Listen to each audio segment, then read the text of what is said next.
Hello दोस्तों, नमस्कार।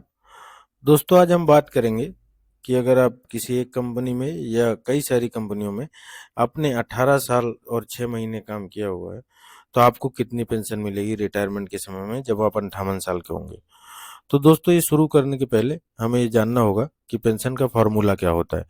Pension का फॉर्मूला होता है दोस्तों, pensionable salary into pensionable service divided by 70। दोस्तों, हम आपको इस चैनल में बहुत इस तरह की जानकारियां जिसमें pension, gratuity, bonus, labour welfare, PF, PF withdrawal, इन सब चीज़ों के बारे में जानकारियां देते रहते हैं।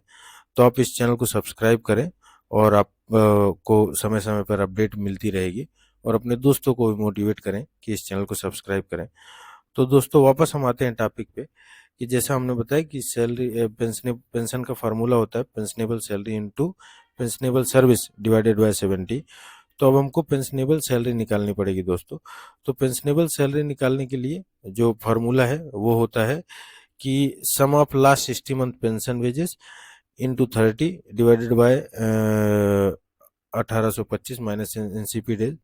यहाँ पे सम ऑफ 60 मंथ वेजेस से मतलब ये है दोस्तों कि पिछले 60 महीने का जब आप रिटायरमेंट होने वाले हैं उस समय आपका वेजेस क्या था और या क्या है। तो जैसे अभी जो मैक्सिमम पेंशनेबल वेजेस है वो है 15,000 रुपये। तो 15,000 को हम कंसीडर करते हैं।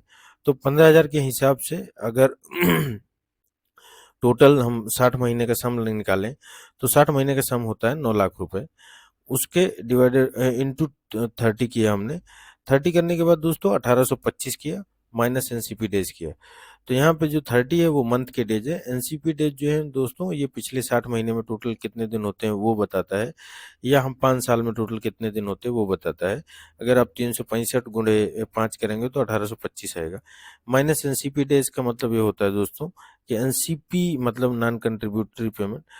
तो ये वो डेज होते हैं जब आप अपसेंट होते हैं और अपसेंट के कारण आपको सैलरी कम आती है, तो उसी अनुपात में आपका पीएफ भी कम जमा होता है।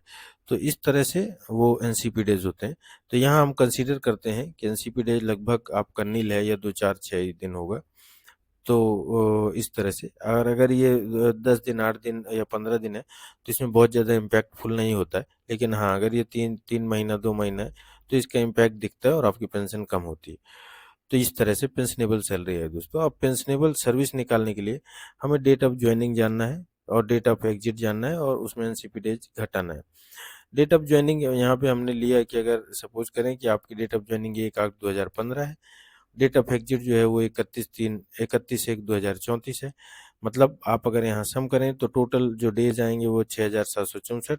अगर हम इसको डिवाइड करेंगे 365 से तो जो वैल्यू आएगी वो यहाँ पर आएगी। लगभग आप देख पाएंगे कि यहाँ पे जो वैल्यू आ रही है वो आ रही है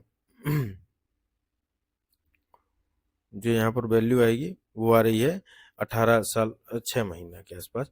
एनसीपी डेज हमने 0 लिया है। अगर ये थोड़ा बहुत है 8 10 दिन तो उसका बहुत ज़्यादा इम्पैक्ट होता नहीं, जैसे कि हमने बताया। अब हमारे पास एनसीपी डेज हमारे पास पेंशनेबल सर्विस भी आ चुकी है और पेंशनेबल सैलरी भी आ चुकी है। तो जब हमने पेंशनेबल सैलरी निकाली तो किस तरह से निकाली दोस्तों। जैसा आप यहाँ देख पा रहे हैं कि टोटल जो वेजेस था 60 महीने का वो तो 9 लाख रुपए। तो हमने ये 9 लाख लिए, 9 लाख गुणे 30 किया, 30 के बाद जो डिवाइड किया वो 1825 किया। तो जो वैल्यू आई वो आई 14,794।